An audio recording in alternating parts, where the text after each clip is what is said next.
Okay, let's talk about one of the most awkward, most uncomfortable situations we face at work.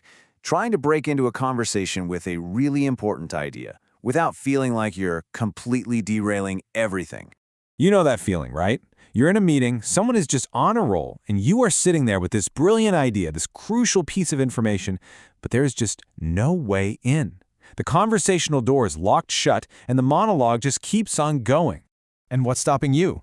It's usually that little voice in your head, the one that whispers, "Don't interrupt, that's rude." And that one single fear, that one thought holds back so many great ideas and leads to really unbalanced, one-sided discussions. And that brings us to what I like to call the interruption dilemma. It's that fight happening inside your head between wanting to add real value and all that social programming that tells us to just sit quietly and wait for our turn. A turn that, let's be honest, sometimes never actually arrives. The fear of being seen as rude or aggressive or just plain disrespectful, it's a huge barrier. I mean, we're taught from the time we're kids that cutting someone off is bad manners. But in the professional world, pure politeness can't be the only rule we play by.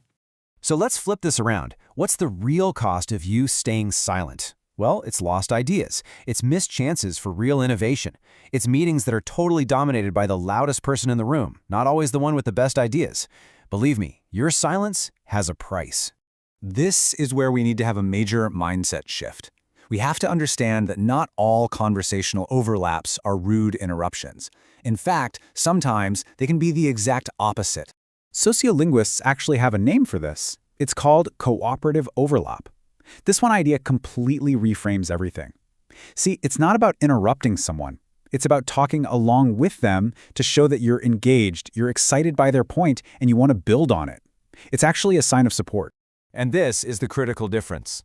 On one side, you have cooperative overlap, which is all about collaboration. But on the other, you have power interruptions. And those are competitive.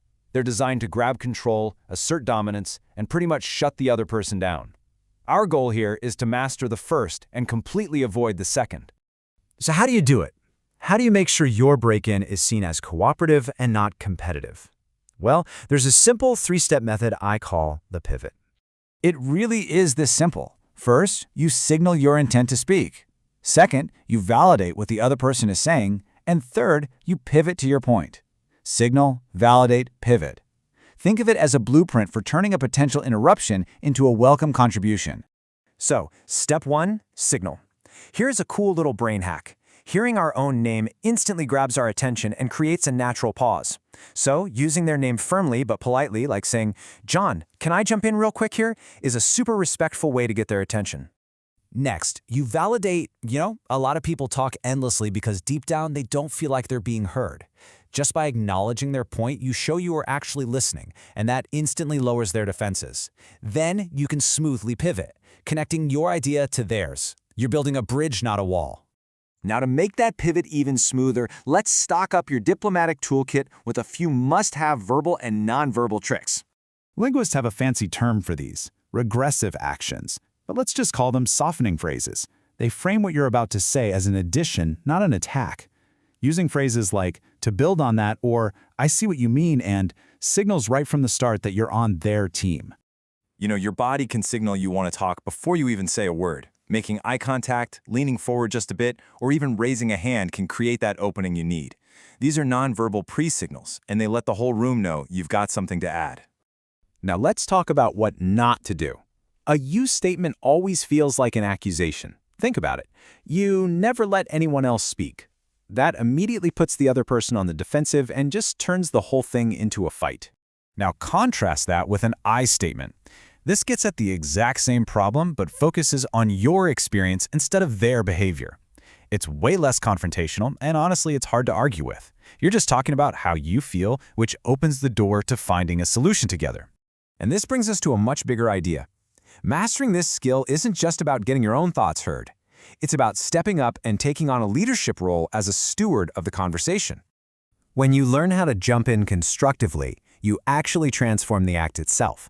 It's no longer an interruption that stops the flow. It's a contribution that makes the discussion richer, more balanced, and moves everyone forward.